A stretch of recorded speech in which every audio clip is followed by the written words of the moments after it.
हर बार एक दो क्वेश्चन होते हैं, जनरल ऑर्गेनिक केमिस्ट्री का पार्ट है जो आपको पूछा जाता है। ठीक है, तो इसमें आपको ध्यान क्या देना है, इसमें पूछा विच कंपाउंड्स इज एरोमेटिक, से बताना इसमें एरोमेटिक कंपाउंड कौन कौन से हैं। ठीक है, तो आपको एरोमेटिक किसी भी कंपाउंड में अगर एरोमेटिक कैरेक्टर आपको देखना है, कोई भी ऑर्गेनिक मॉलिक्यूल से एरोमेटिक कैरेक्टर है या नहीं अगर पता करना है, तो उसके 3 बेसिक रूल्स बताए थे हमने आपको। अभी एग्जाम्पल कराते हैं। बेसिक रूल्स क्या बताया था, मॉलिक्यूल, आपके मॉलिक्यूल मस्ट बी क्या होना चाहिए, साइक्लिक होना चाहिए। क्या होना चाहिए, साइक्लिक। और दूसरी बात बहुत इंपॉर्टेंट है, मॉलिक्यूल मस्ट बी प्लेनर। और जिस मॉलिक्यूल्स की हम एरोमेटिसिटी बताने जा रहे हैं या हमको एक्सप्लेन करना है कि कंपाउंड्स हैविंग एरोमेटिक कैरेक्टर, तो उस मॉलिक्यूल के अंदर क्या होना चाहिए, प्लेनर होना चाहिए। क्या चाहिए, प्लेनर। प्लेनर मतलब है कि all the atom in the ring having same hybridization कह सकते हो। आप कह सकते हो कि आपका हर जो कार्बन एटम्स, आपको सिंपल तरीके से समझाते हैं, all the atom having orbital in single plane, same plane होना चाहिए। तो वो हम कह सकते हैं कि उसको आप कह सकते हो कि जो रिंग में एटम्स होंगे उसका हाइब्रिडाइजेशन sp2 होना चाहिए। इसका मतलब प्लेनर कंडीशन होगी मानी जाएगी। ठीक है, तीसरी जो कंडीशन है बहुत इंपॉर्टेंट है, molecule must be follow the Huckel's rule. Huckel's rule क्या है भाई, हकल्स रूल आपका है 4n+2 pi electron system must be delocalized. ये बहुत इंपॉर्टेंट है। देखिए, अगर 4n सिस्टम है, यहाँ पे n की वैल्यू क्या है आपके, 0 है, 1 है, 2 है, 3 इंटीजर वैल्यू है, लेकिन this pi electron system must be delocalized in the close ring. अगर डीलोकेलाइज नहीं होता है, अगर यहाँ पे 4n सिस्टम है रिंग के अंदर, हम एग्जांपल के जरिए से हम इसको बहुत अच्छे से इसको सीखेंगे तीनों बातों को। इसमें पहली बात है मॉलिक्यूल मस्ट बी साइक्लिक। इसमें देखिए जितने भी मॉलिक्यूल्स यहाँ साइक्लिक, बात सही है, cyclic molecules aromatic, all aromatic compound having cyclic structure. ठीक है, तो यहाँ पे हमारा मॉलिक्यूल साइक्लिक है। दूसरी कंडीशन है all the atoms in the ring, all the atom in the rings having आपका sp2 hybridization. It means molecule must be planar, molecule must be planar. ठीक है, तो प्लेनर वाली कंडीशन के लिए क्या करना है कि all the atom in the ring having sp2 hybridization. ठीक है, तीसरी जो कंडीशन है 4n+2 pi electron, that is Huckel's rules, and this rules obey any system which are called aromatic compounds। ठीक है, 4n पाई इलेक्ट्रॉन सिस्टम, यहाँ पे पाई जो है आपका एंटी वैल्यू 0 1 2 3 इंटीजर वैल्यू होनी चाहिए। कैसे हम इसको इंप्लीमेंट करेंगे, कैसे हम देखें, यहाँ पे कोई कंपाउंड है, हम एक जनरल एग्जांपल लेते हैं, आपको बेंजीन का एग्जांपल लेते हैं।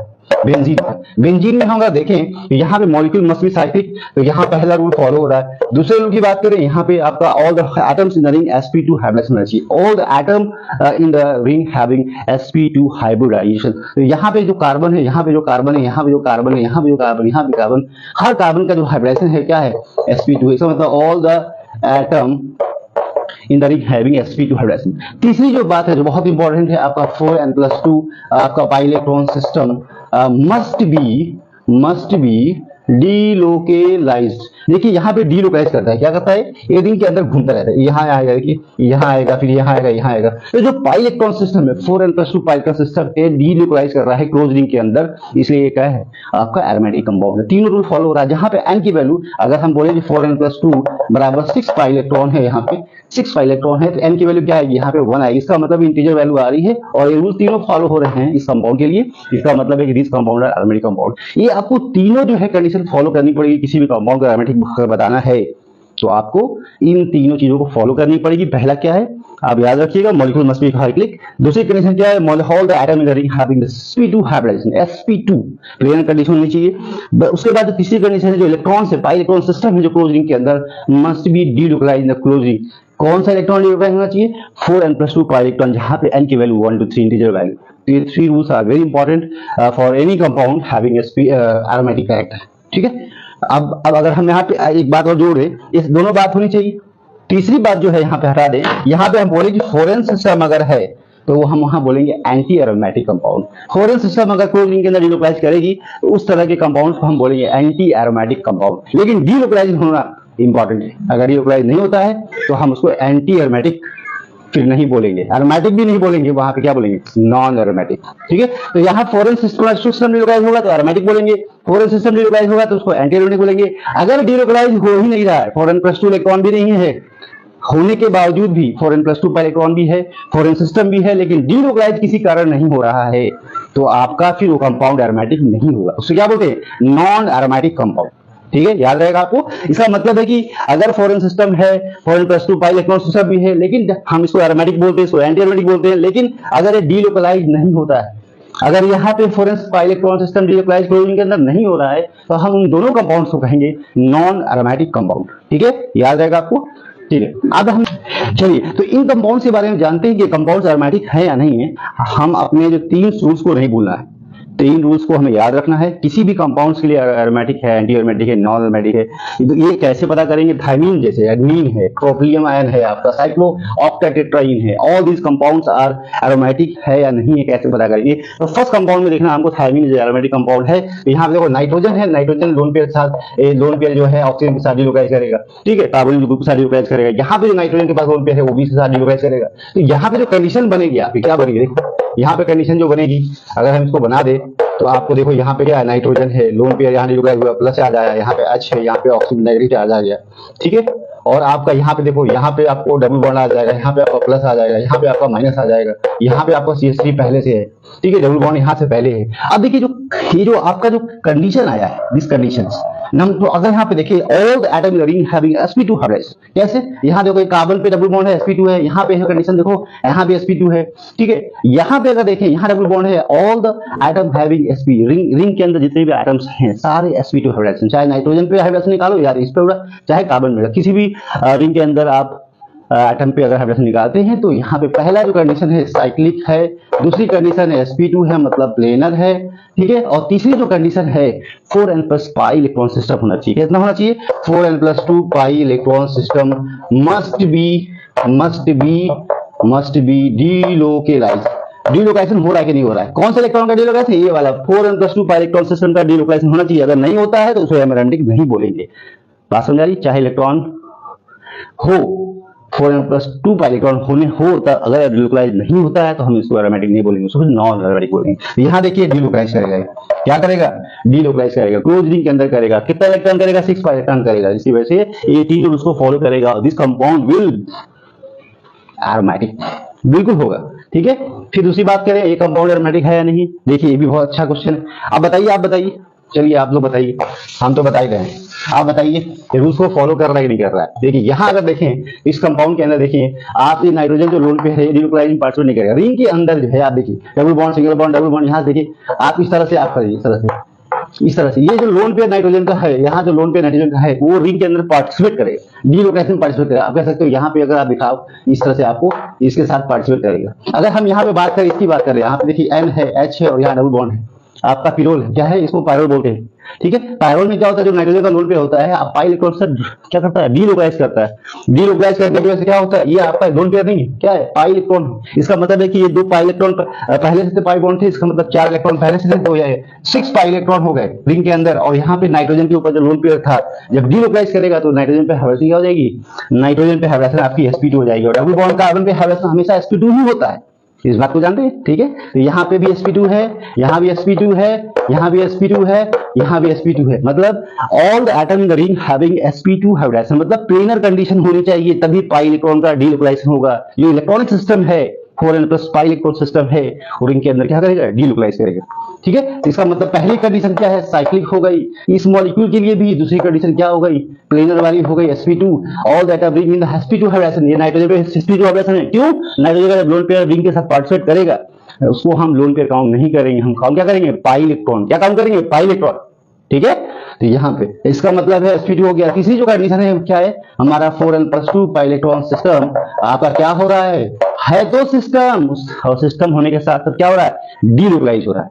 अगर डीलोकलाइज नहीं करता तो एरोमेटिक नहीं होता। लेकिन यहाँ पे 4n+2 पाई इलेक्ट्रॉन सिस्टम है जो डीलोकलाइज कर रहा है, तो ये भी एरोमेटिक है। तो ये जो सिस्टम है अगर देखिए तो टोटल पाई इलेक्ट्रॉन कितने हैं? 2 2 4 2 6 2 8 2 10। इसका मतलब 2 4 6 2 8 और 2 10, 10 पाई इलेक्ट्रॉन सिस्टम है। 10 पाई इलेक्ट्रॉन सिस्टम है। यहाँ पे 4n+2 रखोगे बराबर 10 पाई इलेक्ट्रॉन रखोगे, 4n बराबर यहाँ पे 8 हो जाएगा और n बराबर यहाँ 2 हो जाएगा। इसका मतलब ये कंपाउंड एरोमेटिक है, साइक्लिक है। हर एटम आप देखोगे पूरा डीलोकलाइज करेगा। क्या करेगा? ये पूरा डीलोकलाइज करेगा। क्या करेगा? पूरा डीलोकलाइज। ये रिंग भी है और यहाँ भी रिंग, ये आपस में डीलोकलाइज करेगा। 10 pi electron are delocalize completely delocalize करेगा।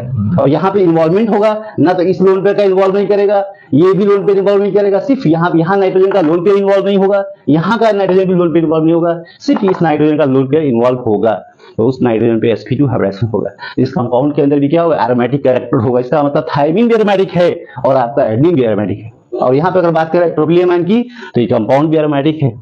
एरोमेटिक क्यों है तो देख लो, ये क्या है भाई, तो अगर हम बताए थे आपको यहाँ हाइड्रोजन होगा, अरे हाइड्रोजन होगा क्या, नहीं होगा, बिल्कुल होगा, हाइड्रोजन होगा। अब यहाँ पे कार्बन की बात करें, हम पहली बात करते हैं कि molecule must be cyclic, cyclic है। दूसरी बात करते हैं अगर इस कंपाउंड के लिए, तो दूसरी बात क्या है, ये हर कार्बन पे sp2 हाइब्रिडाइजेशन होना चाहिए। sp2 जब हाइब्रिडाइजेशन होगा, प्लेनर कंडीशन में होगा तो पाई इलेक्ट्रॉन डिलोकलाइज कर पाएगा। अगर प्लेनर कंडीशन में नहीं होगा तो एरोमेटिक कैरेक्टर नहीं होगा, तो डिलोकलाइज नहीं हो पाएगा ना। और यहाँ पे देखो डिलोकलाइज कैसे करेगा, यहाँ आएगा प्लस यहाँ आ जाएगा, फिर यहाँ आएगा प्लस आपका, सॉरी क्या है, देखो इसको साफ करते हैं, ये समझाते हैं आपको, ठीक है।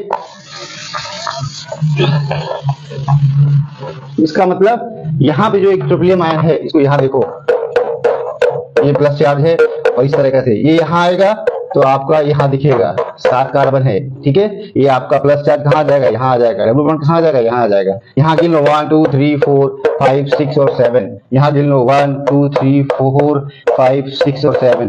डबल बॉन्ड कहाँ गया, देखो यहाँ आ गया। उसके बाद डबल बॉन्ड कहाँ पे, यहाँ पे 2 3 के बीच में, और कहाँ पे 4 5 के बीच में, यहाँ पे ये स्ट्रक्चर बनेगा। फिर उसके बाद डिलोकलाइजेशन इसका होगा, ये क्या बन जाएगा, ये 7 कार्बन बनाओ फटाफट। और देखो प्लस कहाँ पे आएगा, प्लस यहाँ आ जाएगा 4 पे, यहाँ 1 2 3 4 5 6 और 7। देखिए अब इसके बाद डबल बॉन्ड कहाँ पे आ जाएगा, डबल बॉन्ड यहाँ पे आएगा 5 और 6 के बीच में आ जाएगा। डबल बॉन्ड यहाँ पे है और डबल बॉन्ड कहाँ पे है बता दो, प्लस यहाँ आ गया और डबल बॉन्ड यहाँ आ जाएगा। उसके बाद क्या होगा, यहाँ आ जाएगा डबल बॉन्ड, फिर कहाँ आ जाएगा। इस तरीके से पूरी तरीके से पाई इलेक्ट्रॉन क्या करेगा, डीलोकलाइज करेगा क्लोज रिंग के अंदर। और उसकी एक ही वजह है, all the atom in the ring having a single plane.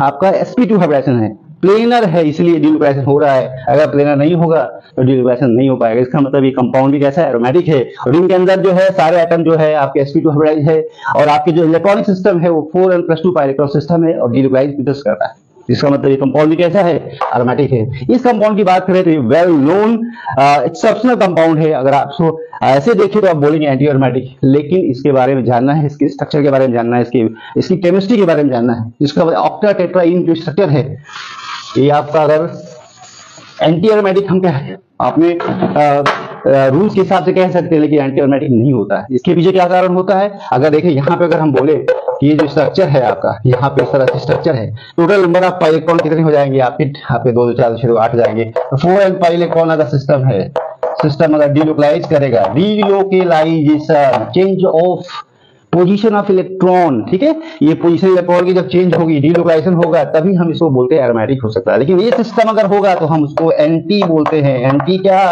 Aromatic बोलते हैं। लेकिन यहाँ पे जो है डीलोकलाइजेशन पॉसिबल नहीं है, डीलोकलाइजेशन पॉसिबल नहीं है। क्यों नहीं है, क्योंकि प्लेनर कंडीशन में नहीं है। प्लेनर क्यों नहीं है, इसका स्ट्रक्चर की बात करें तो स्ट्रक्चर इसका कुछ ऐसा होता है, स्ट्रक्चर इसका ऐसा होता है, टब शेप होता है। यहाँ पे जो ऑर्बिटल है, ध्यान देना, यहाँ पे जो ऑर्बिटल है और यहाँ पे जो ऑर्बिटल है, ये इन दोनों का प्लेन डिफरेंट है। तो यहाँ पे जो बॉन्ड बना है, ध्यान देना, यहाँ पे जो बॉन्ड बना है, यहाँ पे जो बॉन्ड बना है, ये तो बॉन्ड बन जाएगा, लेकिन यहाँ बॉन्ड नहीं बनेगा, ठीक है। यहाँ पे अगर देखें तो यहाँ पे जो प्लेन सेम है, लेकिन इसका जो प्लेन है जस्ट एक दूसरे के अपोजिट प्लेन में है, तो इसका बॉन्ड बनना मुश्किल है, बॉन्ड नहीं बनेगा। तो पाई इलेक्ट्रॉन का डीलोकलाइजेशन पॉसिबल नहीं है, जिसकी वजह से ये जो स्ट्रक्चर है, फॉरेन सिस्टम होने के बाद भी एंटी एरोमेटिक कैरेक्टर होना चाहिए। जब होगा जब इलेक्ट्रॉन्स का डीलोकलाइजेशन होगा क्लोजिंग के अंदर, लेकिन डीलोकलाइजेशन नहीं होता है। वजह है ये ऑर्बिटल जो है प्लेन में नहीं है, जिसकी वजह से बॉन्डिंग पॉसिबल नहीं है, पाई इलेक्ट्रॉन का डीलोकलाइजेशन पॉसिबल नहीं है,